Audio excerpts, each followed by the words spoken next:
ಎಲ್ಲರಿಗೂ ನಮಸ್ಕಾರ. ವಿಷ್ಣುಸ್ ಕಿಚನ್ಗೆ ಸ್ವಾಗತ. ಇವತ್ತು ನಾನು ಮೊಸರು ಕೋಡ್ಬಳೆ ಮಾಡೋವಂಥ ರೆಸಿಪಿನ ತೊಗೊಂಡು ಬಂದಿದ್ದೀನಿ. ಈ ಮೊಸರು ಕೋಡ್ಬಳೆನೂ ಅಷ್ಟೇ ತುಂಬಾ ರುಚಿಯಾಗಿರುತ್ತೆ. ಕಡಿಮೆ ಪದಾರ್ಥಗಳನ್ನು ಉಪಯೋಗಿಸ್ಕೊಂಡು ಮಾಡೋವಂಥದ್ದು. ಮತ್ತು ನಾವು ಯಾವಾಗಲೂ ಮಾಡೋ ಕೋಡ್ಬಳೆಗಿಂತ ಒಂದು ವಿಭಿನ್ನವಾಗಿರೋವಂಥ ರುಚಿನ ಇದು ಕೊಡುತ್ತೆ. ಈ ಥರ ಒಂದು ಮೊಸರು ಕೋಡ್ಬಳೆ ಮಾಡೋಕ್ಕೆ ಬೇಕಾಗಿರೋವಂತಹ ಪದಾರ್ಥಗಳು: ಅಕ್ಕಿ ಹಿಟ್ಟು 1 ಕಪ್ ತೊಗೊಂಡಿದ್ದೀನಿ. ಹೆಚ್ಚಿಟ್ಕೊಂಡಿರೋ ಹಸಿಮೆಣಸಿನ್ಕಾಯಿ ಸಣ್ಣದಾಗಿ 3, ಕರಿಬೇವು ಸಣ್ಣದಾಗಿ ಹೆಚ್ಚಿಟ್ಕೊಂಡಿರೋದು 1 ಎಸಳು, ಜೀರಿಗೆ 1 ಟೀ ಸ್ಪೂನು, ಸಣ್ಣದಾಗಿ ಹೆಚ್ಚಿಟ್ಕೊಂಡಿರೋ ಕೊತ್ತಂಬರಿ ಸೊಪ್ಪು 1 ಸ್ವಲ್ಪ, ಉಪ್ಪು ರುಚಿಗೆ ತಕ್ಕಷ್ಟು, ಒಂದು ಸಣ್ಣ ಕಡಲೆಕಾಳು ಗಾತ್ರದ ಇಂಗನ್ನು ಸ್ವಲ್ಪ ನೀರು ಹಾಕಿ ಬೆರೆಸಿಟ್ಕೊಳ್ಳೋಣ. ಒಂದು ಅರ್ಧ ಕಪ್ಪು ಮೊಸರು ತಗೊಂಡು ಅದಕ್ಕೆ 1 ಕಪ್ಪು ನೀರು ಹಾಕಿ ಅದನ್ನು ಚೆನ್ನಾಗಿ ಮಿಕ್ಸ್ ಮಾಡಿ ಮಜ್ಜಿಗೆ ಮಾಡಿ ಇಟ್ಕೊಳ್ಬೇಕು. ನೋಡಿ, ಈ ಥರ ಕಡ್ದಾದರೂ ಇಟ್ಕೊಳ್ಬೋದು ಅಥವಾ ಮಿಕ್ಸಿ ಮಾಡಿನೂ ಇಟ್ಕೊಳ್ಬೋದು. ಕರಿಯೋಕ್ಕೆ ಎಣ್ಣೆ. ಇವಿಷ್ಟು ಸಾಮಗ್ರಿಗಳು. ಮೊದಲು ಒಂದು ಪ್ಯಾನ್ ಇಟ್ಕೊಳ್ಳೋಣ. ಅದಕ್ಕೆ ನಾವು ಮಾಡಿಟ್ಕೊಂಡಿದ್ದು ಮಜ್ಜಿಗೆನ ಸೇರಿಸ್ಕೊಳ್ಳೋಣ.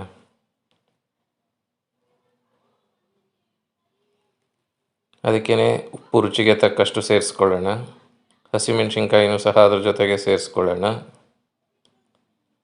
ಹಾಗೆ ಕೊತ್ತಂಬರಿ ಸೊಪ್ಪು ಹೆಚ್ಚಿಟ್ಕೊಂಡಿದ್ವಲ್ಲ ಅದು, ಮತ್ತು ಕರಿಬೇವು ಹೆಚ್ಚಿಟ್ಕೊಂಡಿದ್ದನ್ನು ಸಹ ಅದ್ರ ಜೊತೆಗೇ ಸೇರಿಸ್ಕೊಳ್ಳೋಣ. ಜೀರಿಗೆನೂ ಸಹ ಅದ್ರ ಜೊತೆಗೆ ಸೇರಿಸ್ಕೊಳ್ಳೋಣ. ಇಂಗು ಅದನ್ನು ಸಹ ಸೇರಿಸ್ಕೊಳ್ಳೋಣ. 1 ಟೀ ಸ್ಪೂನಷ್ಟು ಎಣ್ಣೆ ಸೇರಿಸ್ಕೊಳ್ಳೋಣ. ಇದನ್ನೆಲ್ಲ ಚೆನ್ನಾಗಿ ಮಿಕ್ಸ್ ಮಾಡಿ ಇದನ್ನು ಕುದಿಯೋಕ್ಕೆ ಬಿಟ್ಬಿಡೋಣ. ಇದು ಕುದಿ ಹತ್ತಬೇಕು. ಈ ಥರ ಕುದಿ ಹತ್ತಿದಾಗ ಇದಕ್ಕೆ ಅಕ್ಕಿ ಹಿಟ್ಟನ್ನು ಮಧ್ಯಕ್ಕೆ ಹಾಕೋಣ. ಈ ಥರ ನಾವು ಮುದ್ದೆ ಮಾಡೋವಾಗ ಹಾಕ್ತೀವಲ್ಲ ಆ ಥರ. ಇದನ್ನೇನು ತಕ್ಷಣ ಅಂದರೆ ತಕ್ಷಣ ಮಿಕ್ಸ್ ಮಾಡೋದು ಬೇಡ. ಒಂದು 2 ರಿಂದ 3 ನಿಮಿಷ ಹಾಗೇ ಹಿಟ್ಟು ಬೇಯಲಿ. ಒಂದು 2-3 ನಿಮಿಷ ಆದಮೇಲೆ ಸಣ್ಣೂರಿನಲ್ಲಿ ಇದನ್ನು ಚೆನ್ನಾಗಿ ಮಿಕ್ಸ್ ಮಾಡಿಕೊಳ್ಬೇಕು. ಈ ಥರ ಎಲ್ಲ ಚೆನ್ನಾಗಿ ಮಿಕ್ಸ್ ಮಾಡಬೇಕು. ಆ ಹಿಟ್ಟೆಲ್ಲ ಅದ್ರ ಜೊತೆನಲ್ಲಿ ಸೇರ್ಕೊಳ್ಳುತ್ತೆ. ಆ ಥರ ನೋಡಿ, ಹೀಗೆ ಈ ಥರ ಎಲ್ಲ ಚೆನ್ನಾಗಿ ಮಿಕ್ಸ್ ಮಾಡಿ ಸ್ಟವ್ ಆಫ್ ಮಾಡಿಬಿಟ್ಟು ಒಂದು 10 ನಿಮಿಷ ಇದನ್ನು ಮುಚ್ಚಿಟ್ಬಿಡಬೇಕು. ಆವಾಗ ಹಿಟ್ಟು ಚೆನ್ನಾಗಿ ಬೇಯುತ್ತೆ.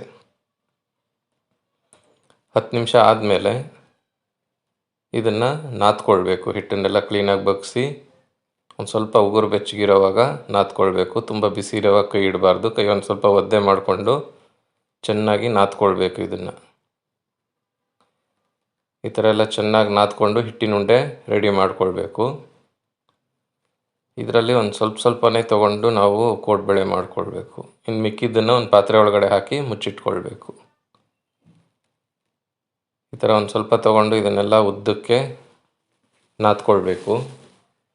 ಆಮೇಲೆ ಇದರಲ್ಲಿ ಒಂದೇ ಸೈಜ್ ಬರಲಿ ಅಂತ ಈ ಥರ ಒಂದೇ ಸಮದ ಉಂಡೆಗಳನ್ನು, ಚಿಕ್ಕ ಚಿಕ್ಕ ಉಂಡೆಗಳನ್ನು ಮಾಡಿಟ್ಕೊಳ್ಬೇಕು. ಈ ಥರ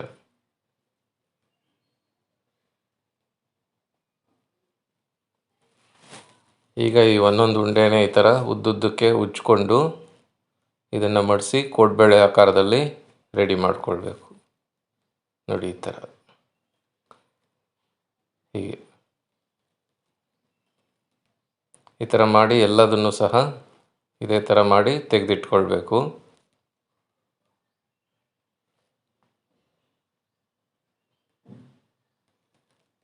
ಹೀಗೆ ಎಲ್ಲ ಕೋಡ್ಬಳೆಗಳನ್ನು ಮಾಡಿ ಒಂದು ತಟ್ಟೆನಲ್ಲಿ ತೆಗೆದಿಟ್ಕೊಳ್ಬೇಕು. ಇವಾಗ ಇದನ್ನು ಕಾದಿರೋ ಎಣ್ಣೆಯಲ್ಲಿ ಕರಿಬೇಕು. ಬಾಣಲೆನಲ್ಲಿ ಸಾಧಾರಣ ಎಷ್ಟು ಇಡ್ಸತ್ತೆ ಅಷ್ಟು ಹಾಕಿ ಕರ್ಕೊಳ್ಬೇಕು. ಎಣ್ಣೆ ಕಾದ್ಮೇಲೆ ಉರಿ ಮಧ್ಯಮ ಉರಿ ಮಾಡಿಕೊಳ್ಬೇಕು. ತುಂಬ ಜೋರು ಉರಿನಲ್ಲಿ ಕರಿಯೋಕ್ಕೆ ಹೋಗಬಾರ್ದು. ಅದು ಒಳಗಡೆ ಎಲ್ಲ ಚೆನ್ನಾಗಿ ಬೇಯಬೇಕು, ಗರಿ ಆಗಬೇಕು. ಅದಕ್ಕೆ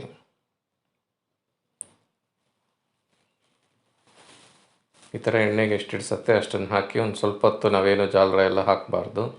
ಒಂದು ಸ್ವಲ್ಪ ನೊರೆ ಎಲ್ಲ ಕಮ್ಮಿ ಆಗಬೇಕು. ಆಮೇಲಿಂದ ಜಾಲರ ಉಪಯೋಗಿಸ್ಕೊಳ್ಬೇಕು. ಒಂದು ಸ್ವಲ್ಪ ನೊರೆ ಎಲ್ಲ ಕಮ್ಮಿ ಆದಮೇಲೆ ಇದನ್ನು ಮೇಲೆ ಕೆಳಗೆ ಹಿಂದೆ ಮುಂದೆ ಎಲ್ಲ ಮಾಡಿ ಗರಿನೂ ಆಗಬೇಕು ಮತ್ತು ಕಂದು ಬಣ್ಣನೂ ಬರಬೇಕು. ಈ ಥರ ಅಲ್ಲಿವರೆಗೂ ಇದನ್ನು ಚೆನ್ನಾಗಿ ಮಧ್ಯಮ ಉರಿನಲ್ಲಿ ಕರಿಬೇಕು. ನಾನು ವಿಡಿಯೋ ಸ್ಟಾರ್ಟಿಂಗಲ್ಲೇ ತೋರಿಸಿದ್ದೆ. ಈ ಥರ ಕರೆದು ಇದನ್ನು ತೆಗೆದಿಟ್ಕೊಳ್ಬೇಕು. ಆ ತಟ್ಟೆಗೆ ಹಾಕೋವಾಗ ಸೌಂಡ್ ಬಂತು ನೋಡಿ, ಅದೇ ತೋರಿಸುತ್ತೆ ಅದೆಷ್ಟು ಗರಿಗರಿಯಾಗಿ ಆಗಿದೆ ಹಾಗೆ ಅಂತ. ಅದೇ ಥರನೇ ಉಳಿದಿದ್ದು ನಾವು ಮಾಡಿಟ್ಕೊಂಡಿದ್ದಂಥ ಕೋಡ್ಬೇಳೆಗಳನ್ನು ಸಹ ಎಣ್ಣೆಯಲ್ಲಿ ಹಾಕಿ ಕರೆದಿಟ್ಕೊಂಡ್ರೆ ಈ ಒಂದು ಮೊಸರು ಕೋಡ್ಬೇಳೆ ತಯಾರಾಗುತ್ತೆ. ತುಂಬಾ ರುಚಿಯಾಗಿರುತ್ತೆ. ನಾನು ಆವಾಗಲೇ ಹೇಳ್ದಂಗೆ ನಾವು ಯಾವಾಗಲೂ ಮಾಡೋ ಕೋಡ್ಬೇಳೆಗಿಂತ ವಿಭಿನ್ನವಾದಂಥ ರುಚಿನ ಕೊಡುತ್ತೆ. ಈ ಒಂದು ಮೊಸರು ಕೋಡ್ಬೇಳೆ ರೆಸಿಪಿ ನಿಮ್ಗೆ ಇಷ್ಟ ಆಗಿದ್ದರೆ ನಮ್ಮ ವಿಡಿಯೋನ ಲೈಕ್ ಮಾಡಿ, ಕಮೆಂಟ್ ಮಾಡಿ, ಶೇರ್ ಮಾಡಿ, ನಮ್ಮ ಚಾನಲ್ನ ಸಬ್ಸ್ಕ್ರೈಬ್ ಮಾಡಿ. ಧನ್ಯವಾದಗಳು.